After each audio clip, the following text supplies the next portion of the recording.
You're carrying something right now that you don't even know exists. It's something invisible. It's heavy. And every single day, you're making it heavier without noticing.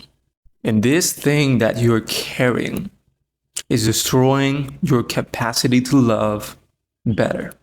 But no one even told you that it was there until now. I hope it helps you. Imagine you have two invisible buckets that you carry with you everywhere you go.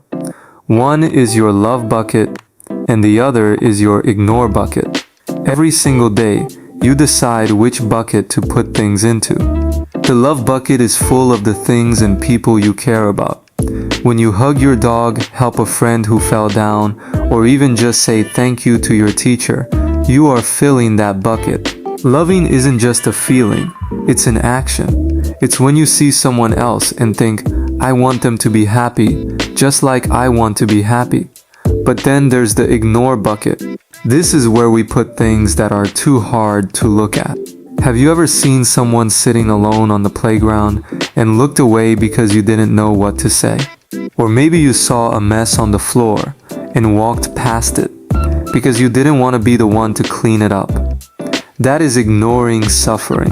Suffering is just a big word for when someone or something is hurting. Now, here is the secret. We all ignore things sometimes. The world is a very big place, and if we try to fix every single sad thing at once, we might feel overwhelmed. It's impossible to carry everyone's sadness.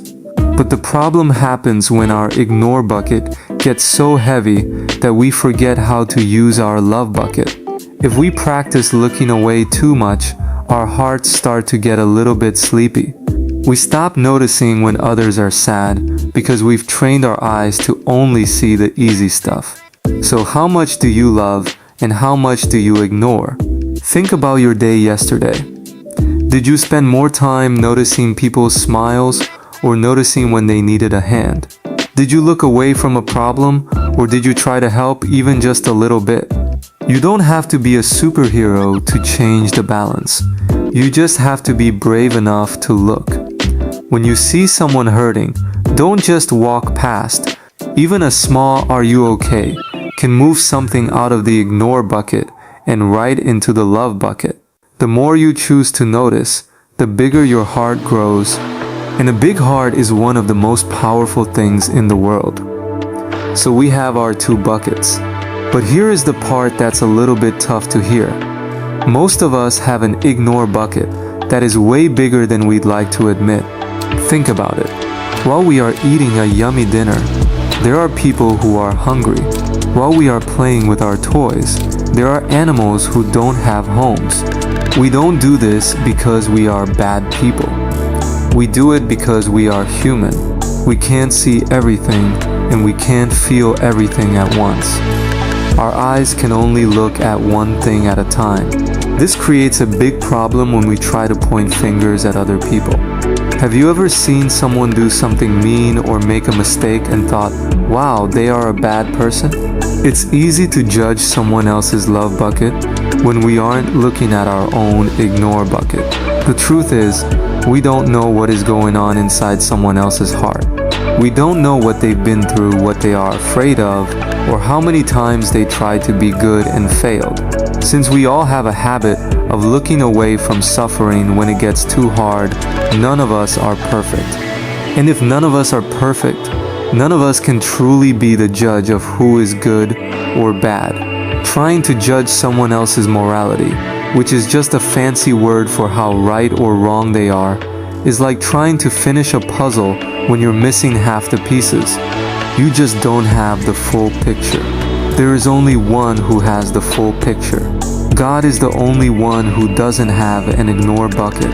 God sees every single tear, every hidden act of kindness, and every time we were too scared to do the right thing. Because God sees everything and loves everyone, only He can truly judge. He knows the why behind everything we do. And despite us many times choosing ego instead of love, He forgives us. Otherwise, we would have no free will because God would be a dictator having to discipline us and punish us every day. So instead of trying to be a judge, our job is much simpler. We can stop worrying about how heavy someone else's ignore bucket is and just focus on filling our own love bucket. When we stop judging, we leave room for something much better, collective love. So we choose mercy as a way of saying, I don't know your whole story, but I'm going to choose to love you anyway because I'm also flawed. It's not an easy thing to do because we humans love to feed our own ego through comparisons. But when we do this, it allows us to completely focus on filling the love bucket instead of pretending that the love bucket is being filled with our ego-inspired actions. We can't control everything, but we can always choose to love. I hope that helps. Subscribe for more. Much love, and don't forget to fill your bucket right now.